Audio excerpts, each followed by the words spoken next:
At the heart of every game lies our ability to make decisions and act upon them. A game tells us what we're allowed to do and how often, and in truth, this is what separates them from our everyday lives.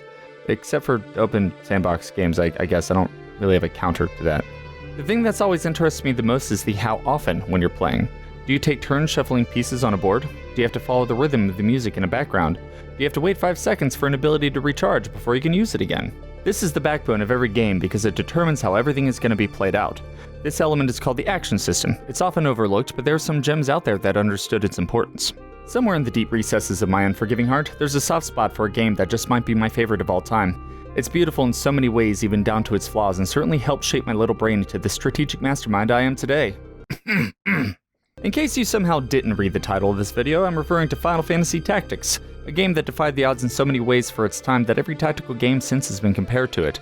I mean seriously, it's awesome. So finish this amazing video, then go back and play it again. And if you never had the luxury to before, then I envy you. Go find a copy and fix that. Enough of the one-sided banter though, we have games to talk about, taking turns and counting initiative and all that incredibly interesting stuff. So, if my editor would just hurry up here, we can get to the title screen. Thanks.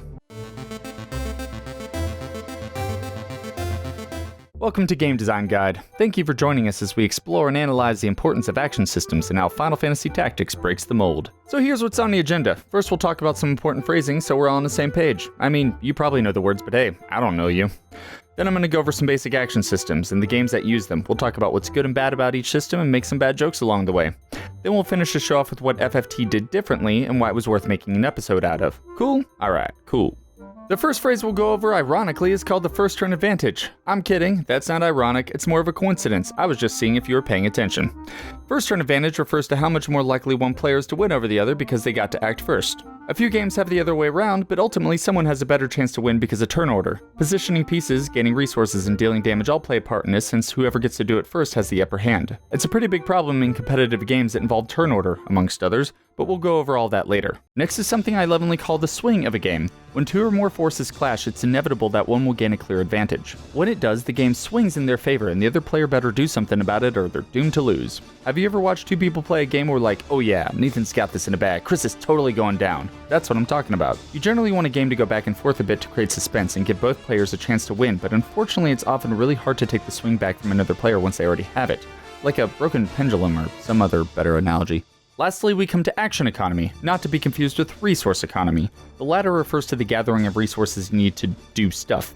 It can be incredibly complex and we'll probably do at least one whole video on it later, so let's just skip that. Action economy is all about having more things to do and more time to do it.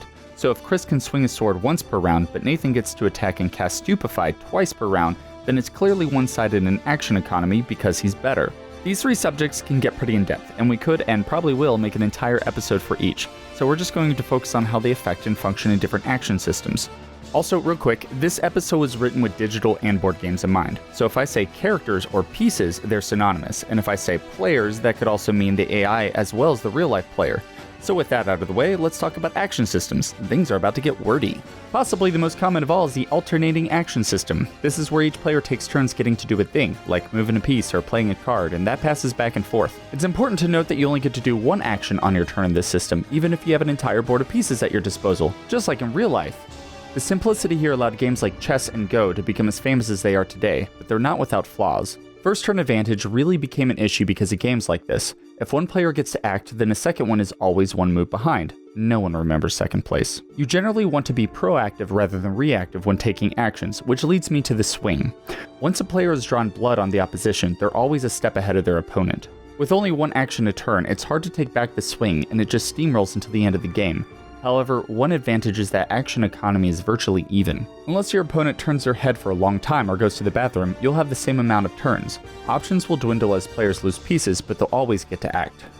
One game that puts a twist on the alternating theme is the Banner Saga, another one of my favorites. The players take turns back and forth like normal, but the characters they can move are set in an initiative rotate. Why did I write it like that? Basically, every character gets to act before it all resets, and the first character can go again. If someone goes down in the fight, then the next person in line just replaces them. You know, it's kind of hard to explain. I'm just going to let Chris handle this. It's a bit strange, but it can lead to some cool strategies I haven't seen before. By the way, this is another life-changing title, so you should play that too.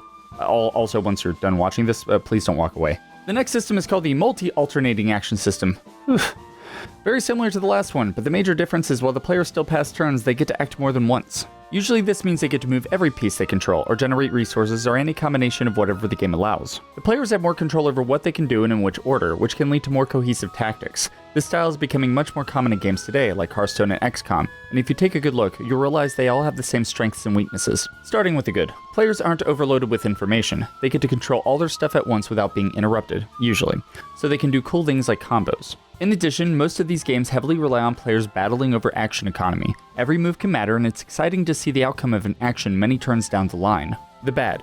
Players don't often have a choice in the matter when they're getting pummeled to death by their opposition. I'm sorry you don't like getting stabbed in the heart by 7 angry goblins with rusty spears, but you'll just have to wait your turn. Action economy is also a bit of a double-edged sword, since one bad play can make someone spiral toward defeat. Which leads to the ugly, for the sake of following tropes.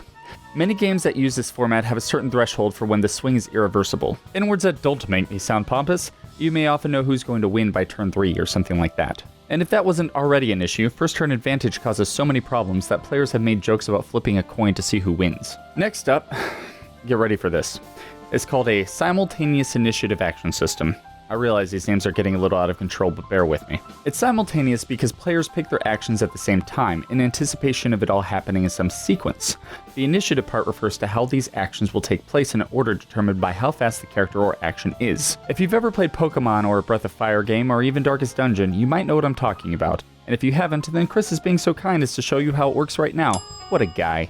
So even though these systems are fairly archaic for video games, having been used in some of the earliest RPGs, they're surprisingly elegant. There's no fear of first turn advantage since the players pretty much choose who goes first based off their characters and actions. While these games can certainly have a landslide with the swing, well-designed ones tend to have slower but more impactful comeback abilities. These are a lot of fun to play when done right because players get to be clever with manipulating the mechanics, but they're far from perfect. The main issue stems from having rounds, where each character only gets to act once before things reset. Either a character acts before its opponent or it doesn't, so it's either better that they're the fastest or that they don't worry about speed at all and just go for effect. This applies to actions as well, where you either want the fastest ability or the strongest, and everything in between just sucks. I mean, look at the current Pokemon skill list. Do you know how many skills here players actually use? Like, not a lot of them. This is the last one before we finally get into FFT, I promise. It's called the Independent Initiative Action System, also known as the term that almost had me bite my tongue out. These systems all function differently in their design, but what it boils down to is that the fast characters may go multiple times before another. These systems don't care about everyone getting a turn fairly. Speed is its own reward. And most of the time, certain actions are faster than others, and may determine when that character can act again. So players are going to think harder about their choices, which can be a downside to the system since it may bog the game down. Just like before, first turn advantage and the swing aren't usually a huge issue, but action economy can become an absolute nightmare if not correctly monitored. This all relies on initiative tracking so much that allowing a player to change the speed of a character mid-match can cause more imbalance to the system than anarchy. Final Fantasy X actually relied on this to show the effectiveness of the main character. Tidus, as they called him in Kingdom Hearts, was really just a time mage with a sword, and his ability to change the speed of allies and enemies had a huge impact on the gameplay. But that's not the game we're here to talk about, is it? Because you know what else works this way? Alright, so we've talked about board games, card games, and other RPGs, but we haven't really gotten into tactical grid-based games like FFT. I should be fair and say that a grid alone can help solve first turn advantage, and can aid in making the swing more interesting. So as we go forward, keep in mind that FFT had a lot going for it, not just a killer action system. So here it is, the moment you've all been waiting for, the thing you came to watch, the instance that I'm just messing with you. Final Fantasy Tactics, or Tactics for short, uses house-made mechanics called the clock tick system. The game has an internal timer that does all the hard work for the player by counting how long it will take to get things done. It goes like this. Every clock tick is one large phase where the game first checks status effects, then extended actions, and finally characters' initiatives. After it's done calling all those variables, it loops and the next clock tick begins. We'll get back to all that in a bit though, because the most important thing here is the part that focuses on the characters. Each character has a speed stat, usually ranging from 5 to 9. Let's say Rams has a speed of 7, and Chris, who foolishly chose to fight him, has a speed of 6. During the first clock tick, the game adds their speed to their starting total of, well, 0. Then the game's like, okay, that's cool, let's do it again. And during CT2, it adds their speeds to their previous total. So Rams has a 14 and Chris has a 12, and the game's still like, alright, nothing's happening, and keeps doing this every clock tick. But then at the 15th CT, Ramsay hits 105, and it gets real. Whenever a character gets to 100 or more, the game lets them act. Then depending on what they did, it will subtract 60, 80, or usually 100 from their current CT, and things continue like normal until CT 17 where Chris gets to act. As the game continues, it will most likely seem that the characters are passing turns back and forth, but at some point, assuming everything goes as planned, Ramza will outpace his adversary and get to go twice in a row. This is the backbone of the action system, and it might seem a little hard to grasp in the 30 seconds I took to explain it, but a player only had to master it as much as they wanted. Heck, I didn't even realize there was a tutorial built into the game the first time I played it. So this is how character actions take place, but imagine that there's more than just 2 of them on the field. What happens when more than one character hits 100 CT, which in this case stands for charge time? Yeah, redundant, I know. If there's a tie, then it's broken by whoever has a higher unit number, which is decided by where you put them on the field. Look, I'm gonna be honest, I'm not sure why they designed it this way, and I don't care for it. The only thing I can think of is that they didn't want characters tripping over each other, so that the front ones were made a little faster. Alright, I promised I'd go back to the rest of the clock tick structure, so let's hammer that out real quick. At the beginning of a CT, the game checks for status effects, like poison or haste. If there are any, then it reduces the time that they're active for. The duration of a status effect isn't based off the speed of a character, but rather how many clock ticks pass, usually like 24 to 36. So no matter how fast or slow a character is, they'll be affected just as much as the next person. If you played the game and realized that multiple effects were moved at the same time, this is why. After that, the CT system checks for slow charging, or as I like to call them, extended actions. When characters cast spells or charge up an attack, it takes time to pull off, and that time is based once again on how many clock ticks pass. If you check out the abilities, a lot of them will have a speed associated with them. This is the game actually telling you how many CTs need to pass before the slow charging actions will go off, so the higher the number, the slower. Now there's a lot more I could actually dissect here, but it'd get too crunchy and I don't think you'd ever come back to the show, so forget that. Instead, let's talk about a few pros and cons. Pros! A player can master the system as much or as little as they like and still have a good time. Action economy is fun and easy to utilize, because there's plenty of information telling players how and when abilities work, and you can even check on when characters are going to act in the future. Speedy characters are rewarded for their prowess. They may not get to overlap other characters immediately, but it will happen later in the fight when it probably matters more. Also, that's way more balanced. Cons! There are none. The game is perfect. Just kidding. It's way too easy to give characters a much higher speed, which can allow them to go a million times before other characters. Watch this ridiculousness. Also, the complexity of this system could have been lowered just a bit to give beginner players an easier time to adjust. I mean, there's a lot more I could say about FFT, both bad and good, but I'm trying to keep to the title of the episode here. This game is a masterpiece, even today's standards, and I hope that showing you how intricate an action system could be will change your outlook on the whole subject. Alright, so there are a lot of action systems out there, and it's impossible that we would cover all of them, so I'm just going to mention a couple other ones that weren't said before, because these are actually both tabletop RPGs.